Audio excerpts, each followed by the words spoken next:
Hello, and welcome to the Ben Shapiro Show. Today, we're going to learn about a group of Israelis who were arrested shortly after the 9/11 attacks. On September 14th of the year 2001, roughly 48 hours after the collapse of the World Trade Center, the New York Times and Israeli newspaper Haaretz issued startling reports on the ongoing investigation of the event.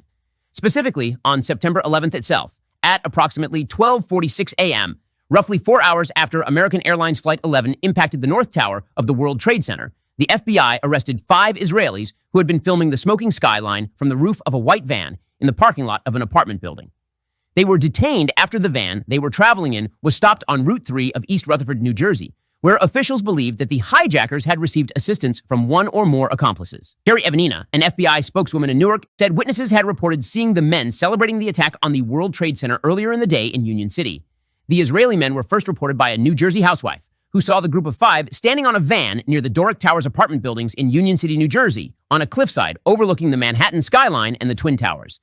When she called to report the men, she said, quote, "All of the males appeared to be jovial in that they smiled, hugged one another, and gave high fives," unquote. Later, she told ABC News that the men appeared to be filming a movie, and that they seemed happy, at ease, and unsurprised by the monumental events of that day. In the September 28th edition of USA Today, journalist James Cox reported on claims that the Israeli Jewish men in question had been seen, quote, "dancing in jubilation," unquote. The 5 arrested men were charged with illegally residing in the United States and working there without permits. Police searched the men immediately after taking them into custody and discovered that one of the suspects had $4,700 in cash hidden in his left sock.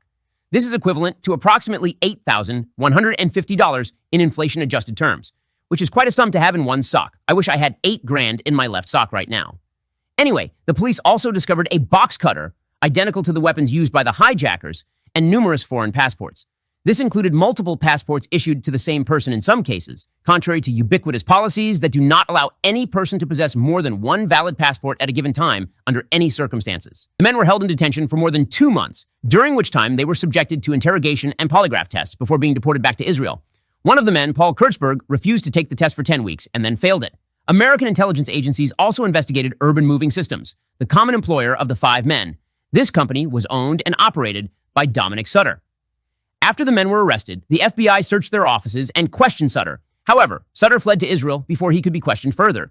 Eventually, Sutter's name appeared on the May 2002 FBI suspects list, along with the September 11th hijackers themselves and other suspected extremists and accomplices. According to former CIA Chief of Operations for Counterterrorism Vince Canestraro, there was speculation that Urban Moving Systems may have been a front for an intelligence operation investigating fundraising networks channeling money to Hamas and Islamic Jihad.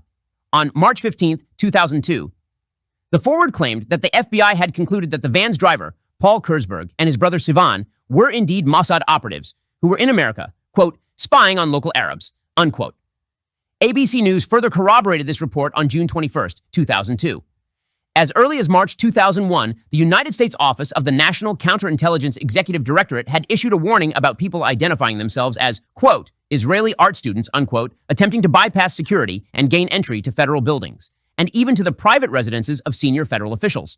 A French intelligence agency later noted that, quote, according to the FBI, Arab terrorists and suspected terror cells lived in Phoenix, Arizona, as well as in Miami and Hollywood, Florida, from December 2000 to April 2001, in direct proximity to the Israeli spy cells, unquote. The report contended that Mossad agents were spying on Mohammed Atta and Marwan al-Shehi, 2 leaders of the 9/11 hijack teams. Ultimately, with all the Israeli men under investigation either fleeing to Israel or being deported to the same, the investigation ground to a halt and has been in stasis ever since. This, my dear viewers, is where the story ends, at least for now.